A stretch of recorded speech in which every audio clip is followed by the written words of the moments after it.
Disclaimer. इस लेख व वीडियो में निहित किसी भी जानकारी सामग्री गणना की सटीकता या विश्वसनीयता की गारंटी नहीं है। विभिन्न माध्यमों, ज्योतिषियों, पंचांग, प्रवचनों, मान्यताओं, धर्म ग्रंथों से संग्रहित कर ये जानकारियां आप तक पहुंचाई जाती हैं। हमारा उद्देश्य महज सूचना पहुंचाना है।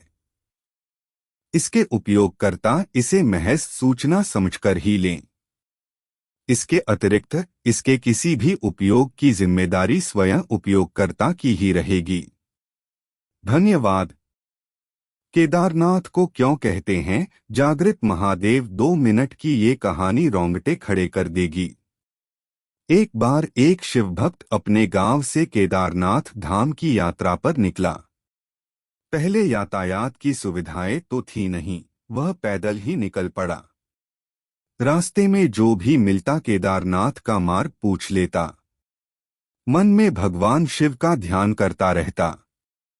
चलते चलते उसको महीनों बीत गए। आखिरकार एक दिन वह केदार धाम पहुंच ही गया।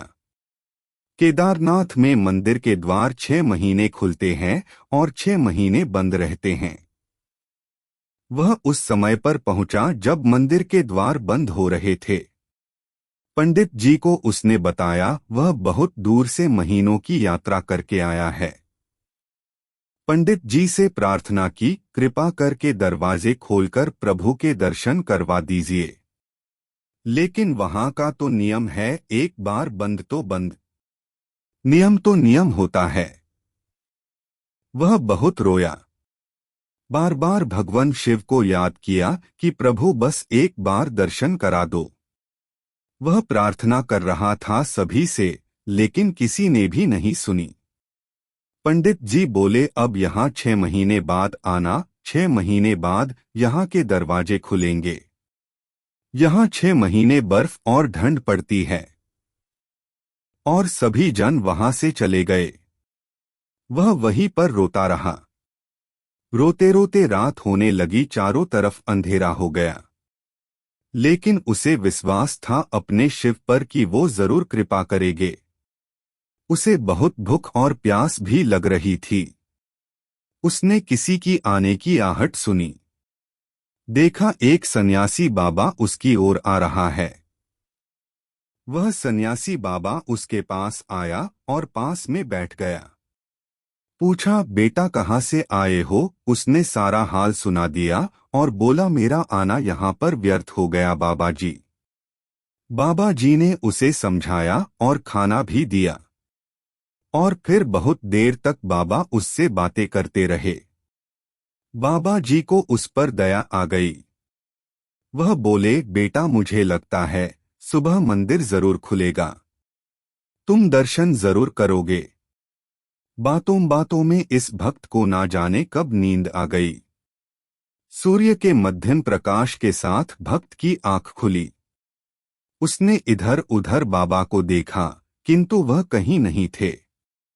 इससे पहले कि वह कुछ समझ पाता, उसने देखा पंडित जी आ रहे हैं अपनी पूरी मंडली के साथ। उसने पंडित को प्रणाम किया और बोला, कल आपने तो कहा था मंदिर 6 महीने बाद खुलेगा और इस बीच कोई नहीं आएगा यहाँ, लेकिन आप तो सुबह ही आ गए। पंडित जी ने उसे गौर से देखा, पहचानने की कोशिश की और पूछा, तुम वही हो जो मंदिर का द्वार बंद होने पर आए थे? जो मुझे मिले थे। 6 महीने होते ही वापस आ गए। उस आदमी ने आश्चर्य से कहा, नहीं, मैं कहीं नहीं गया। कल ही तो आप मिले थे, रात में मैं यहीं सो गया था। मैं कहीं नहीं गया। पंडित जी के आश्चर्य का ठिकाना नहीं था। उन्होंने कहा, लेकिन मैं तो 6 महीने पहले मंदिर बंद करके गया था और आज 6 महीने बाद आया हूं। तुम 6 महीने तक यहाँ पर जिंदा कैसे रह सकते हो? पंडित जी और सारी मंडली हैरान थी। इतनी सर्दी में एक अकेला व्यक्ति कैसे 6 महीने तक जिंदा रह सकता है? तब उस भक्त ने उनको सन्यासी बाबा के मिलने और उसके साथ की गई सारी बातें बता दी। कि एक सन्यासी आया था, लंबा था, बढ़ी भी जटाए, एक हाथ में त्रिशूल और एक हाथ में डमरू लिए मृगशाला पहने हुआ था। पंडित जी और सब लोग उसके चरणों में गिर गए। बोले, हमने तो जिंदगी लगा दी किंतु प्रभु के दर्शन ना पा सके, सच्चे भक्त तो तुम हो। तुमने तो साक्षात भगवान शिव के दर्शन किए हैं।